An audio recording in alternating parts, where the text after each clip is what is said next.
Hello बच्चों, let's see the question कह रहा है कि 0.5 मोलर NaOH सॉल्यूशन। तो मतलब हमें कंसंट्रेशन कितनी दे रखी है बेटा, 0.5 मोलर दे रखी है।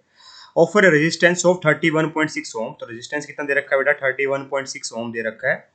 फिर आगे कहता है बेटा कि in a conductivity cell at room temperature what is cell with the approximate molar conductance. Molar conductance बेटा हमसे पूछी जा रही है, क्या होगी approximately of the NaOH solution, उसी NaOH सॉल्यूशन की। अगर सेल कांस्टेंट दे रखा है, सेल कांस्टेंट क्या होता है बेटा, L/A का रेशियो होता है। ये दे रखा है बेटा 0.367 सेंटीमीटर इनवर्स। ये चीजें बेटा हमें गिवन है, ठीक है। तो हमसे पूछा जा रहा है कि बताओ मोलर कंडक्टेंस कितनी होगी। तो मोलर कंडक्टेंस बेटा मैथमेटिकली कैसे लिखते हैं, मोलर कंडक्टेंस को ये पता होना चाहिए हमें। मोलर कंडक्टेंस का मतलब क्या है वैसे बेटा, conductance of a solution containing 1 mole of an electrolyte between 2 electron which are 1 centimetre apart. बस इतना ध्यान रखना है अपने को ना। और मैथमेटिकली लिखा जाता है बेटा मोलर कंडक्टेंस को lambda m equal to kappa by C. Kappa होता है बेटा यहाँ पे स्पेसिफिक कंडक्टेंस या फिर कंडक्टिविटी, सी होता है बेटा कंसंट्रेशन। तो कंसंट्रेशन तो हमें गिवन है 0.5 मोलर, ठीक है। तो मुझे चाहिए बेटा कापा। कापा कैसे निकलेगा, तो मुझे इसने एक चीज रखी है रेजिस्टेंस वगैरह। तो रेजिस्टेंस का मुझे इतना पता है, रिलेशन क्या होता है, रो L/A होता है। और L/A ही होता है बेटा मेरा क्या, L/A ही होता है बेटा मेरा सेल कांस्टेंट, है ना, सेल कांस्टेंट। और इसकी वैल्यू भी हमें गिवन है, रेजिस्टेंस की वैल्यू गिवन है। तो इतना भी पता है बेटा मुझे कि रो और कापा क्या होते हैं बेटा, एक दूसरे के इनवर्सली प्रोपोर्शनल होते हैं, ये रिलेशन होता है। तो कापा हमें निकालना है बेटा। तो मैं ऐसे लिख सकता हूँ कि rho is equal to 1 by kappa into में L/A, है ना। तो रो इज इक्वल टू नहीं बेटा, आर इज इक्वल टू ना, रो 1 बाय कापा है, R is equal to 1 by kappa है इंटू में L/A, है ना। तो आर की वैल्यू कितनी गिवन है बेटा मेरे को, 31.6 ओम गिवन है, ठीक है। और कापा की वैल्यू मुझे निकालनी है। तो मैं काम करता हूँ बेटा ना, ये आर की वैल्यू गिवन है तो कापा की वैल्यू कैसे निकालूंगा बेटा, मैं कापा लिख देता हूँ 1 बाय आर इंटू में L/A, है ना। तो 1 बाय आर कितना हो जाएगा बेटा, 1 बाय 31.6 हो जाएगा। L/A कितना है बेटा मेरा 0.367 है, ठीक है। इसको सोल्व कर लेते हैं बेटा। यहाँ से मेरे कापा की value that is specific conductance की वैल्यू आ रही होगी, है ना।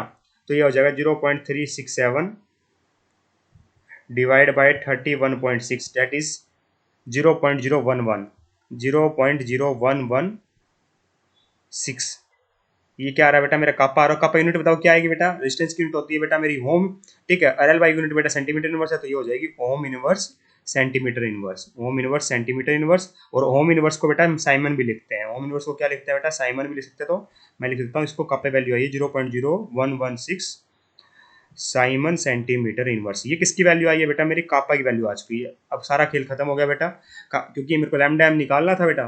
तो लैम्डा वैल्यू में कापा रख दो बेटा 0.0116 साइमन सेंटीमीटर इनवर्स, और नीचे लिखोगे बेटा कंसंट्रेशन। पर ध्यान देने वाली बात ये है बेटा, कंसंट्रेशन मेरे में यहाँ पे वॉल्यूम में क्या होती है बेटा, मेरी वॉल्यूम लीटर में होती है मोलरिटी के अंदर, है ना।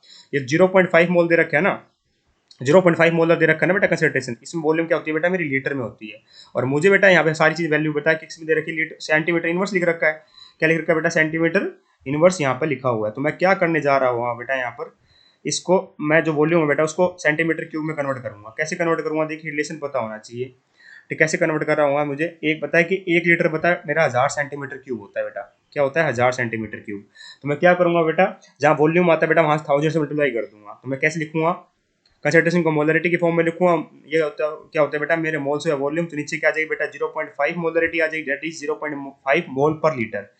1 लीटर में 1000 सेंटीमीटर क्यूब होता है, तो डिवाइड बाय ऊपर जाके क्या हो जाएगा बेटा, मेरा 1000 सेंटीमीटर क्यूब बन रहा होगा, है ना। मैं लीटर की जगह क्या कर दिया बेटा, वॉल्यूम में लीटर को वॉल्यूम में कन्वर्ट कर दिया। मोल पर लीटर होता है ना बेटा, ठीक है। तो 1 लीटर होता है 1000 सेंटीमीटर क्यूब, तो लीटर की जगह क्या लिख दिया बेटा, मोल पर लीटर को 1000 सेंटीमीटर क्यूब लिख दिया। तो ये बन गया बेटा मेरा 0.0116 साइमन सेंटीमीटर स्क्वेयर, ठीक है, इंटू में 1000 डिवाइड बाय 0.5, ठीक है। यहाँ पे क्या आएगा बेटा मेरा, मोल भी आ रहा है।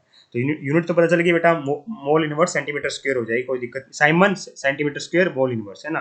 अब इसको सोल्व कर लेते हैं बेटा, जो गिवन है वैल्यू, ठीक है। एक काम करते हैं बेटा, यहाँ पे हटाओगे डेसिमल तो 4 जीरो नीचे आ जाएगी, 1 2 3 4, इसको लगा के जाओगे तो ऊपर 1 जीरो ऊपर चली जाएगी बेटा, ठीक है। तो ये 4 जीरो से 4 जीरो बेटा फटाफट कैंसिल हो गई। तो 116 divide by 5 is the great, 116 divide by 5 is the correct answer, that is 23.2 आता है बेटा मेरा, 23.2 Simon centimetre square mole inverse. ये वैल्यू आ रही है बेटा मेरी किसकी, मोलर कंडक्टेंस की। ये हमसे पूछा गया था, Simon centimetre square mole inverse 23.2 दिखाई दे रहा है मुझे ऑप्शन नंबर 2 में। I hope you understand the answer, thank you so much. कुछ नहीं करना था बेटा, केवल कैलकुलेशन करनी थी। I hope you understand the answer, thank you so much.